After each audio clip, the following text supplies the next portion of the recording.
রাষ্ট্রদ্রোহ মামলায় সম্মিলিত সনাতনী জাগরণ জোটের মুখপাত্র চিন্ময় কৃষ্ণ দাসের জামিন নামঞ্জুরকে ঘিরে আদালত প্রাঙ্গণে সংঘর্ষ, ভাঙচুর ও আইনজীবী হত্যার ঘটনায় বিচার বিভাগীয় তদন্ত চেয়েছে চট্টগ্রাম জেলা আইনজীবী সমিতির পক্ষ থেকে গঠন করা হয়েছিল তদন্ত কমিটি। কমিটির প্রধান সাবেক মহানগর পিপি ও আইনজীবী আব্দুস সাত্তার জেলা আইনজীবী সমিতির নেতাদের কাছে এই সুপারিশ করেন এবং তিনি তদন্ত কমিটি থেকে অব্যাহতি চেয়ে আবেদন করেছেন। এর আগে কমিটির সদস্য সচিব সহ 4 সদস্য অব্যাহতি চেয়েছেন। এ প্রসঙ্গে তদন্ত কমিটির প্রধান আব্দুস সাত্তার বলেন, আদালত প্রাঙ্গণে সংঘর্ষ, ভাঙচুর ও আইনজীবী হত্যার ঘটনার পর সমিতির পক্ষ থেকে 10 নভেম্বর তদন্ত কমিটি গঠন করা হয়েছিল। 15 নভেম্বর রিপোর্ট দিতে বলা হয়। এর মধ্যে সদস্য সচিব সহ 4 জন পদত্যাগ করেছেন। এটি একটি চাঞ্চল্যকর ঘটনা।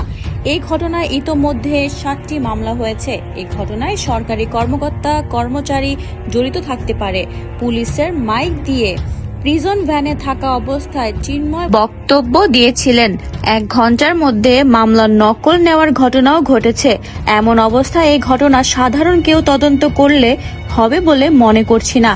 একজন জেলা ও দায়রা জজ পদমর্যাদার বিচারক দিয়ে আলোচিত এই ঘটনার সুষ্ঠু তদন্ত করা উচিত। প্রসঙ্গত, রাষ্ট্রদ্রোহ মামলায় গ্রেফতার সম্মিলিত সনাতনী জাগরণ জোটের মুখপাত্র চিন্ময় কৃষ্ণ দাসের জামিন নামঞ্জুর হওয়া নিয়ে গত 26 নভেম্বর আদালত প্রাঙ্গণে সংঘর্ষ হয়। এই সময় আইনজীবী সাইফুল ইসলাম আলিফকে পিটিয়ে ও কুপিয়ে হত্যা করা হয়। এই ঘটনায় সাইফুলের বাবা জামাল উদ্দিন বাদী হয়ে 31 জনের নাম উল্লেখ করে হত্যা মামলা করেন।